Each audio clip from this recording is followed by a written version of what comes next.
Welcome to Popternative, where we dive into topical discussions from the worlds of pop culture, social media, and sports. Here is your host, Peter Remoliotis, aka PD Beats. Hello and welcome to the Popternative podcast, the podcast and talk show where we have digital discussions from the worlds of TV, film, pop culture, social media, news, lifestyle, music, everything really dependent on guests. We talk about it all. As always, I'm your host, Peter Remoliotis. On social media, you know me as PD Beats. You'll recognize my guest from a TV show that you can watch on CBS called The Unicorn. We were with Makenzie Moss. Makenzie, welcome to Popternative.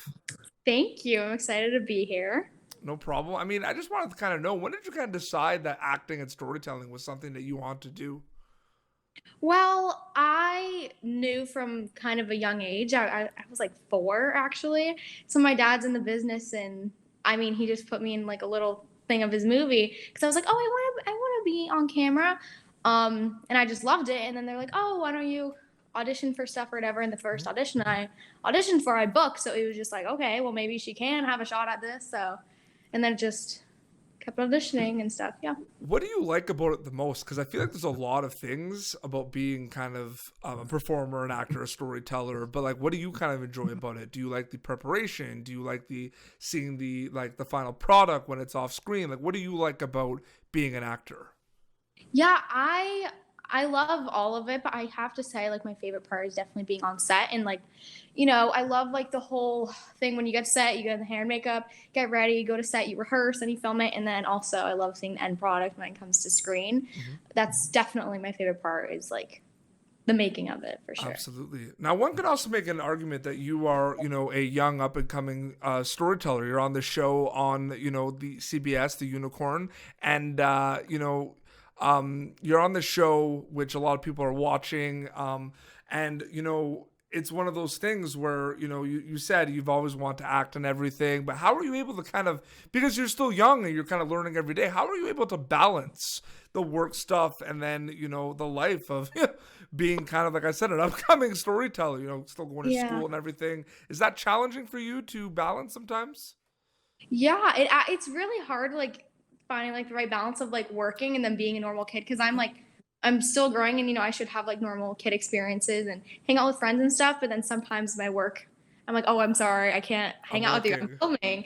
And they're like, oh, wait, what? So it's like totally different, because I have to balance being a normal kid and then having like an actual job that, you know, a 14-year-old normally would not have. Yeah. So it's very hard, because sometimes I feel like I'm missing out on certain things as a kid. But then when I'm on set, it totally like makes up for it. I'm like, oh, screw that. I'd rather be on set. So do you find it interesting that you're kind of like what I call like a middle person, where the point where, you know, you mentioned that, you know, you're working on the show and, you know, you're young and you're working on it, but at the same time, there's some people that maybe one day want to be in the footsteps of you at 14, kind of be on a TV show. But at the same time, you're also like young enough that you're learning, and you have people that you look up to in the industry as well. So you're kind of like in between, where people kind of look up to you and you're looking up to people. Have you ever thought about that?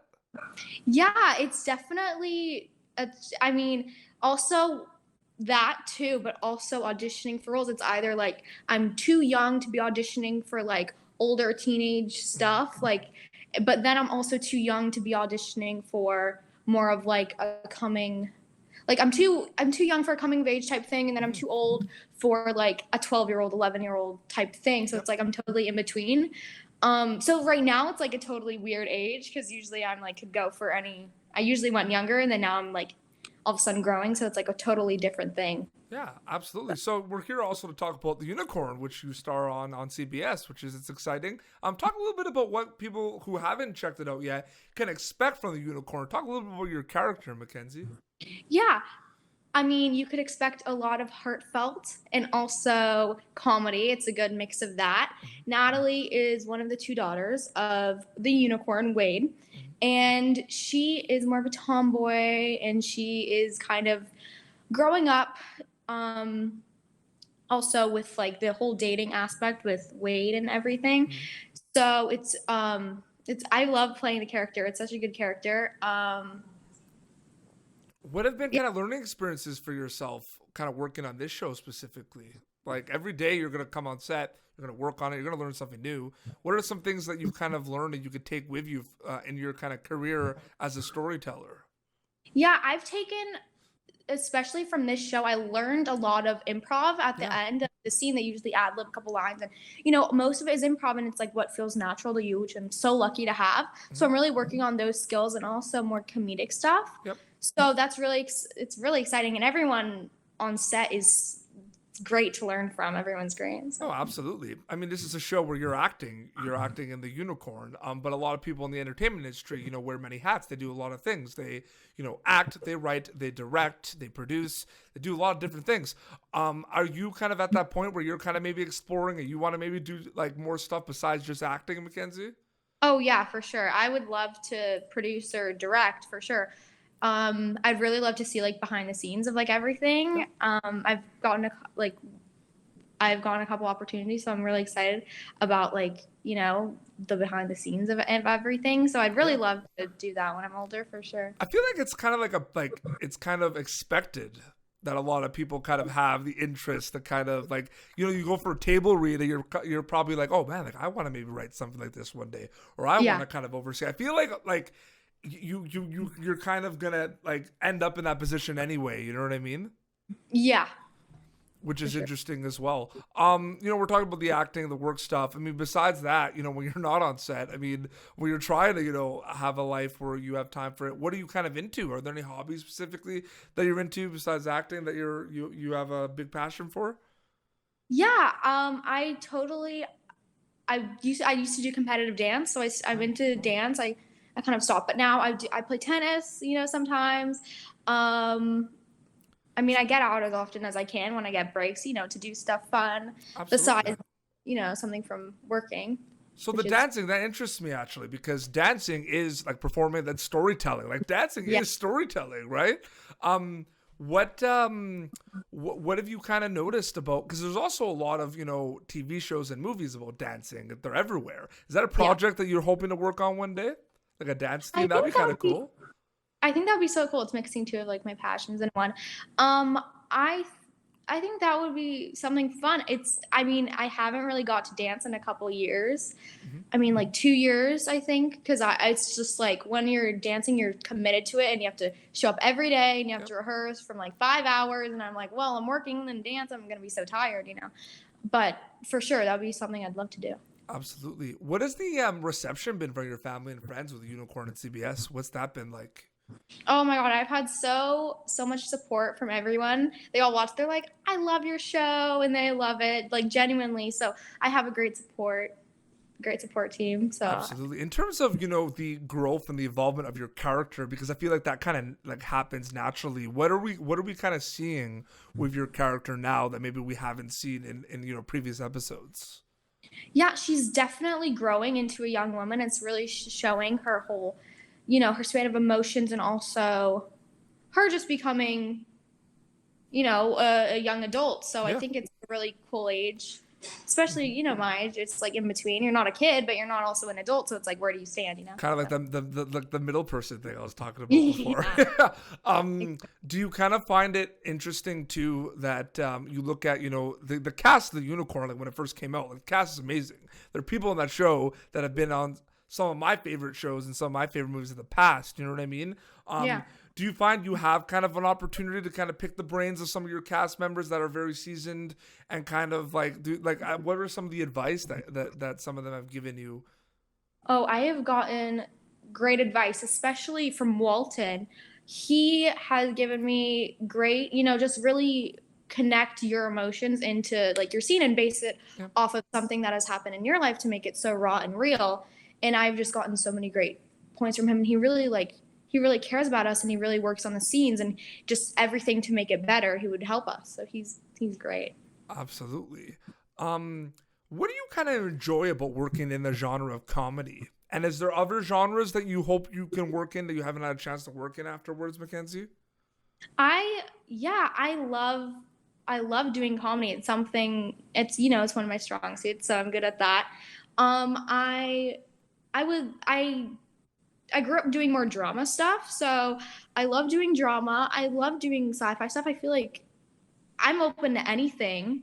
I'd love to do some more, I don't know, I'd love to do like an independent film or something. I don't know, something different. I haven't gotten to do that, but I've I've done a great amount of different genres, so I've been really lucky that I've gotten No, to do it's important too. Do you find it kind of helps you and makes you well rounded as kind of a storyteller when you're able to work in a lot of these different genres?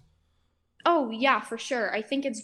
I'd rather be doing, all of the genres rather than just one and focus on that and be really good at that. I'd rather be good at all of them. I think it just, yeah, I love that. But I feel like it's interesting because I feel like it depends. It's like it depends on the person and the storyteller. But there's some people that really enjoy kind of working in one lane and one genre, and they want to kind of perfect that craft. But there's some people that aren't afraid to kind of push the envelope and kind of, even though they're known for drama, get out of their comfort zones a little bit and work in comedy. Like, it's an interesting dynamic because I feel like it depends on the person a little bit. Oh, yeah, for sure. I'd love to do something, unexpected. So. Absolutely. Another question too is, social media is obviously a game changer in terms of, interacting with fans, but also in terms of discovering content. There's a lot of people that, CBS is a cable television show, but a lot of people are discovering it on social media, which I find really interesting. What have you noticed about social media in the age of kind of promoting the TV shows that you're on, Makenzie? Oh yeah, I think it's a great way to interact. I love seeing like the comments on the show. Every time a new episode comes out, I look at all of my comments and I've gotten so much positivity. And I think it's so cool to see, other people that watch your show and see like, their like positivity and see everyone come together and follow you along your acting journey. And it's really cool to look at my pictures and then see how far I've come. So you mentioned the word journey. Besides the unicorn, what are some other? Because the unicorn, it's a great show, and you should be very proud of yourself. And a lot of people watch it. Are there other things though, kind of on this journey, that are kind of highlights of Makenzie Moss's career thus far? Yes, I think that my highlights have honestly been everything. I've been so lucky to do such great movies and with such great people. I think every project I've worked on is such a journey, and it's helped me become such a better, well-rounded person. So I think, everything, if I'm being honest. So. No, absolutely. What is some advice, because you mentioned some of the advice that you got, but what is some advice you can give to people that maybe want to one day be in your footsteps, maybe be on a show? Like, what has worked for you in terms of, your career so far as a storyteller, whether it's auditioning, whether it's like anything you can any nuggets of wisdom you can kind of share with? Oh yeah, totally. Just be yourself, and if you're meant for the role, don't force another role on you. And if you go out for something and you're really hoping for this, there's gonna be something better that comes if you don't get it. And really just be yourself, because people will love you for you. You don't have to change for anyone, and you don't have to pretend to be another character that you're not. So. Oh no, absolutely. That's great advice for sure. Well, Makenzie, thank you so much for coming on Popternative. I really enjoyed chatting with you. Thank you. I enjoyed chatting with you too. Absolutely. So, people could watch The Unicorn on CBS And Netflix. and Netflix, which is Yes, exciting. season 1 on Netflix. The streaming services have just changed everything pretty Oh much. my god, I love Netflix. Yeah, for sure. And Hulu and all of that. It's so cool. It's awesome. No, yeah, it's true, because when I remember during the start of the pandemic, I interviewed a lot of people from Outer Banks. And that show that showed how powerful Netflix was. Yes, and during a pandemic, they'll watch anything right now during this time. But oh my god, I love that show. I watched it. It's really good. Oh, absolutely. So. Yeah, I interviewed a bunch of cast members. I interviewed Rudy Panko, who plays JJ, and it's crazy. Like I can't even imagine what they were kind of going through. Like that show kind of went 0 to 100. That's crazy. Oh my god, that's crazy. Yeah, that's crazy. It just totally once it released, all of a sudden, boom, it was the most popular show on Netflix. I know. And once it's popular, it's trending. It's crazy. And then for a week, and then it's gone. So you're part technically now with season 1 being on Netflix. You were part of the Netflix family. How does that sound? That sounds pretty cool. I guess so. Yeah, I know. That's pretty cool. Yeah. And where can people follow you on social media to keep up to date with everything? Yes, follow me at Makenzie Moss on Instagram, Makenzie. Remember, no C in the name. And then it's Makenzie Moss on Twitter. So yeah. Perfect. Well, thank you so much for doing this. Congratulations on the success with The Unicorn, which is on CBS Thank you. and also Netflix. And Thank I wish you all the best with your future projects as well. Thank you. Thank you. No problem. Well, this has been Popternative, youtube.com/Popternative for previous episodes. You can catch Makenzie Moss on The Unicorn, which is on CBS and on Netflix. And until next time, this is Makenzie Moss and PD Beats signing off. Thank you for tuning in to Popternative. Make sure to check out our past episodes of Popternative on YouTube. Be sure to like Popternative on Facebook and follow us on Twitter. This has been an Autograph Communications production.